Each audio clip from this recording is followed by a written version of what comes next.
Take a gander at the Vikings' upcoming defensive free agents. Who's staying? Who's going?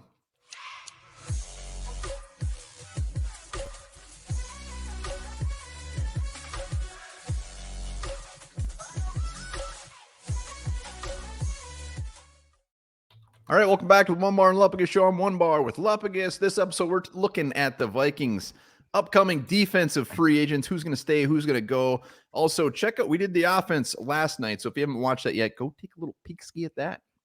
You don't have to watch it first. You can watch this one first, then watch that one. If you want to go back and watch it first and watch this one, that's fine. Whatever you want to do is fine. But what else you should be doing is becoming a YouTube member. Why? Because you get exclusive content. And you also get entered when we hit 75 memberships. We're going to give away this bad boy sauce, Jimmy Klein sauce. Or it looks like that thing might have an autograph in the corner.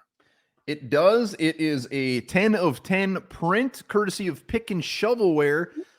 This thing's beautiful. Very, very sturdy paper. Put this thing in a frame in your man cave. Chicks' panties are hitting the floor. And maybe join a couple that guys. member. The link's right on the main page. Oh, sorry, what? Maybe a couple guys' panties too.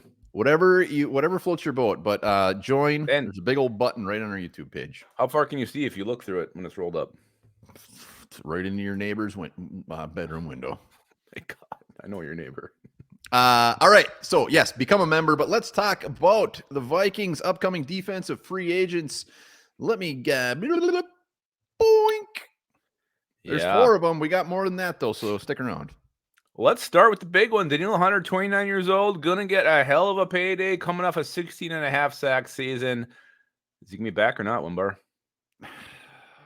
Most recently, I saw projected 3-year for what, like $65 million. 3 years, $65 million.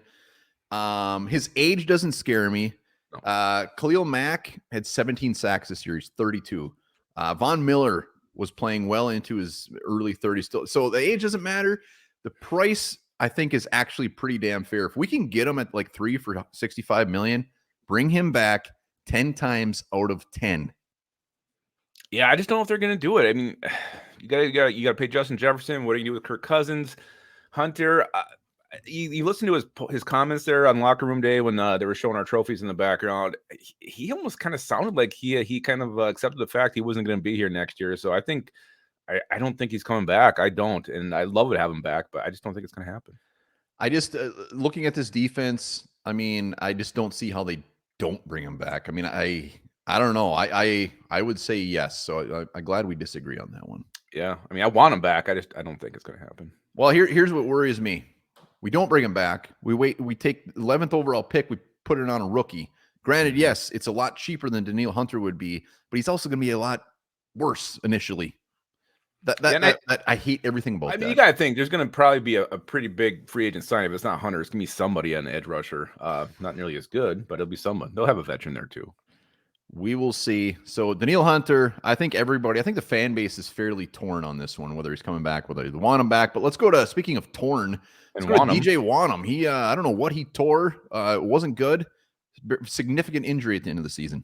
Yeah, I've actually heard a couple, career enders floated out regarding this or not. So we'll see what actually happens, how his recovery goes. But DJ Wanham, I mean, he was becoming a complete defender this year. He's becoming good against the run thanks to Flores. He had 8 sacks, maybe a little bit higher when he went out. He had a chance to get his career high in sacks. Again, a guy who I think was healthy going into this offseason would have made a lot of money. Now with this injury, it clouds his future, it clouds his price tag. So curious to see what that comes out to be. Will he get like a 1-year prove-it deal because of that injury? Here, let me clear the clouds for you.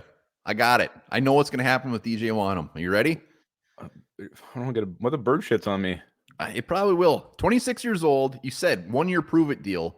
What better place to do that 1-year prove-it deal than with the Vikings, with the training staff? Everybody knows everything about his injury. They know what to pay him based off that injury. He can just stay right here in Minnesota. Everybody knows his body. And he gets to prove it. Come out and do it again. I mean, we can pay him a realistic price. Otherwise, I think teams are going to lowball him based just not knowing what's going on, and he's not going to want it. So I think he's going to be back for 1 year, and it will be a prove-it deal. Yeah, I like your point, and this is something that could carry out late into free agency. Like, I don't think he's gonna be one of these first guys who sign anywhere. The only thing that could stop that from happening is if some team just like loves him and just overpays. But yeah, I like your point. That's a good point. Let's go to Troy Dye, 27 years old, pretty much a special teamer. You see he's a little bit of action. This one's a little interesting to me because you would have asked me at the beginning of the year. I probably would have told you he doesn't even make the team. But Troy Dye, how many times this year? And you're right, he's primarily a special teamer. But when you're coming off a pile after a big play, who was the guy in there? Like, what the hell's 45 doing? Troy Dye's in there making things happen. So I wouldn't be opposed to bringing him back at a veteran minimum deal. I think he provides good depth, good special teamer, and I wouldn't hate it if they brought back Troy Dye. Yeah, I don't know. I don't care. I could give two shits if Troy Dye is back. Here's the meter. I'm just slightly on the bring him back side, just a little bit. I also think you can probably find a fifth, sixth round pick who could do the same thing. But I don't know. I don't really want to go linebacker with the draft pick. I would just expect some younger free agent that comes in that's pretty much the same skill level, which for Troy Dye is not that high. So I like I said on offense yesterday, I'm just game to getting some new bodies, some new faces, and Troy Dye, when you're talking about him, just bring somebody new. I mean, I wouldn't hate it. It's because your heart's getting in the way. Jordan Hicks. Not. I really don't love Troy Dye. It sounds like you might want to marry him. Yeah, Jordan Hicks, 31 years old, will be 32 at the start of the season. Yeah, this one, again, he's still playing at a good level. This is probably one of his best seasons he's ever had. I wouldn't hate this one with the thought that it's more of like a transition to Ivan Pace, or if for some reason Ivan Pace comes out next year and is just like not great, we'd be kind of screwed. I don't know what their plan is for the inside, but as of now, it looks like Ivan Pace is a big part of that. At least Jordan Hicks would be there, and probably not at an overly expensive price. So I want Jordan Hicks back. Yeah, I mean, he was a huge playmaker last year. I mean, really, second to Neil Hunter, he probably was the biggest playmaker on this defense. But where he's different is, you mentioned, Ivan Pace is already here. The replacement's on the roster. So we have the future, one of the few building blocks we actually have on defense in Ivan Pace Jr. So I think you can move on from Hicks. Would I like him back? I would like him back because I think he played out of his head this year. But I think they can probably move on too.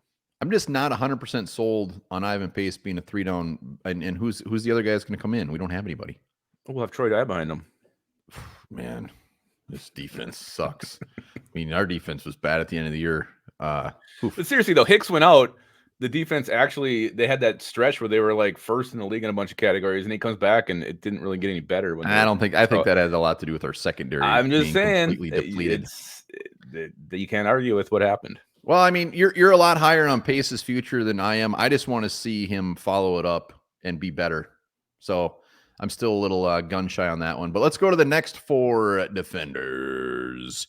Marcus Davenport. Nobody cares how old he is. Nobody cares about him. He won't be back. Let's go to Anthony Barr.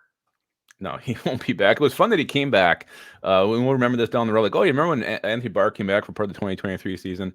I don't expect him back next year. You know what else is fun? G.I. Joes. I played a lot of G.I. Joes when I was younger. Loved them. Yeah, they're fantastic. Sometimes I had them do things that they shouldn't be doing. Yeah, I'm sure he probably melted them too. Anthony Barr. No, he won't be back. You're right. It was fun. Jonathan Bullard, 30 years old, Bulldog. Yeah, and our D-line is thin, D-line is gross, but I'm gonna use your line on this one. Like, I just want to see someone new there on the D-line, so I'm done with Jonathan Bullard, though he was okay. I think Bullard could actually start for a lot of teams in the league. I think he's a very solid backup. He was making some good plays, but yeah, I would be fine with them just moving on from Jonathan Bullard. Like you said, new bodies, draft, free agency, whatever it is, as long as it's not Dean Lowry. And James Lynch, can you believe he's 24 still? That's crazy. He's been in the league for 15 years. And this one's hard to even gauge. Like, another guy who's probably going to get a prove-it deal from somewhere late in free agency. He's not going to have a hot market coming off that injury. I can't remember what the hell it even was. ACL. I don't know. I didn't get to see James Lynch, a ginger snap, in Brian Flores' defense, so I don't know what to expect. I doubt he comes back, but maybe if it's really cheap. He'd almost be like having a new face because we get to see him in this defense. I mean, honestly, I can't remember when did he get hurt in preseason? Yeah, it was like August. I don't even think he was on pace to make the team.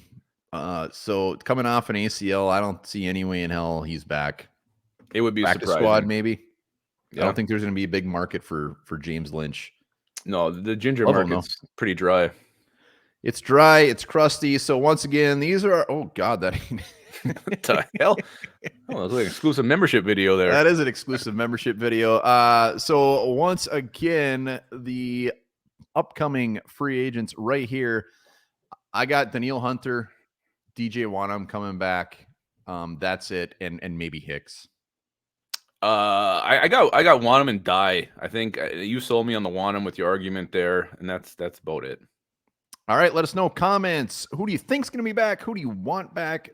What do you have for lunch? Let us know. Oh my God! Remember this? In Russia, teachers have been paid in vodka.